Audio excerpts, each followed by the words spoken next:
Ito guys, 100% fully finished na tong itong loft ko. So before kasi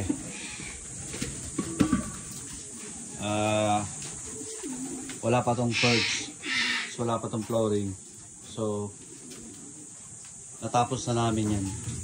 Lahat 100% na tong fully finished na. Ayan.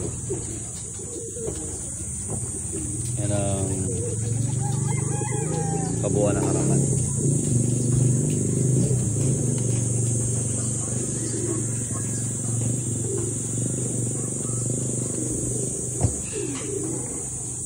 Yan.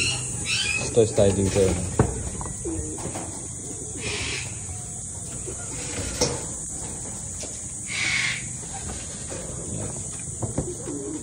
So lahat yan, nilagyan ko ng pallet sheet ng flooring, pati hallway, ventilation ko. From there, tagusan. Tapos itong ceiling, may ventilation din. So ayan. Ito sliding dito.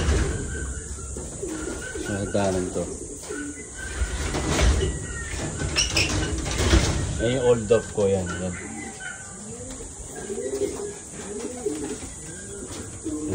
So ito, 100% na siya.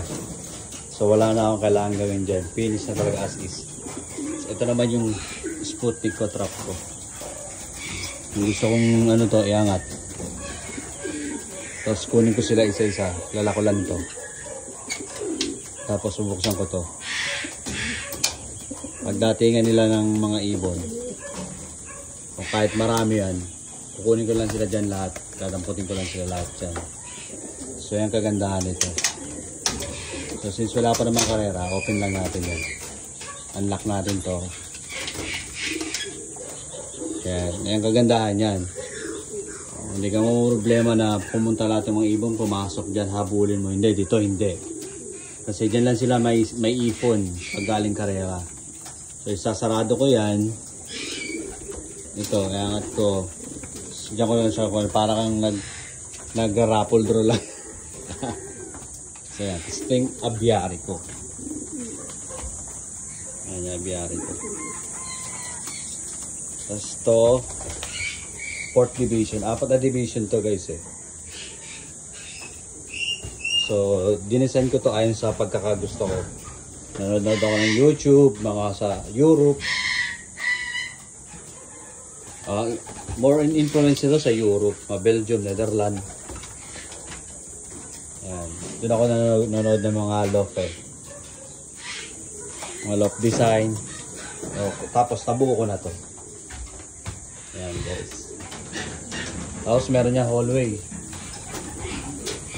Paikot. Pakita ko sa inyo.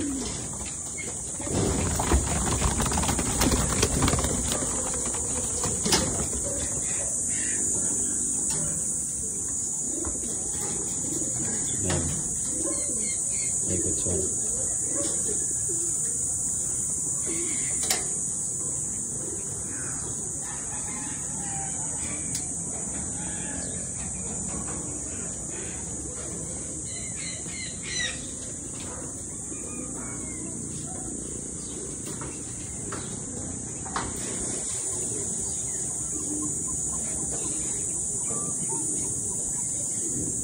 Ito yung bago kong loft na.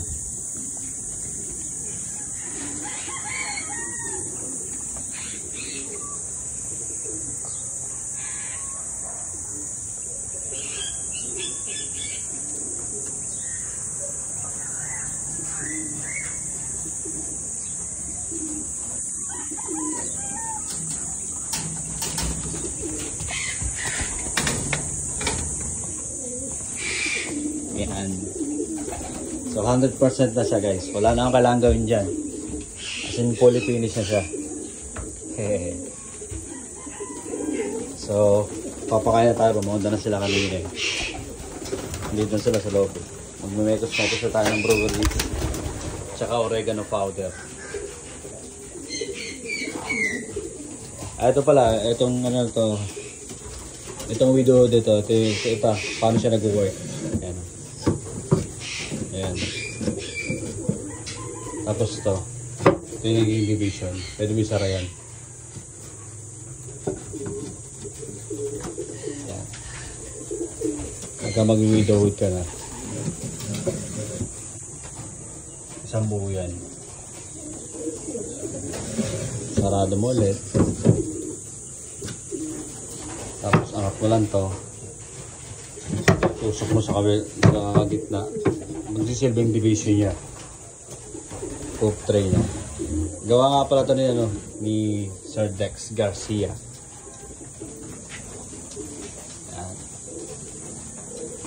Ito ako na ng mga tumira niyan. So kaya luman to ng 30 kasi itong butas na to is 18. Itong perch na to is 12. 18 times 12 is 30. So tamang tama yun sa kanila. Okay, so since wala pa namang kalera, hindi ko pinalagyan yung mga butas. Hindi ko pinagamit muna yung ibang butas. Kinlos ko muna like ganyan. Diba? So yan. Tapos na ang lock ko. 2024 lock. New lock. Yeah. Good morning.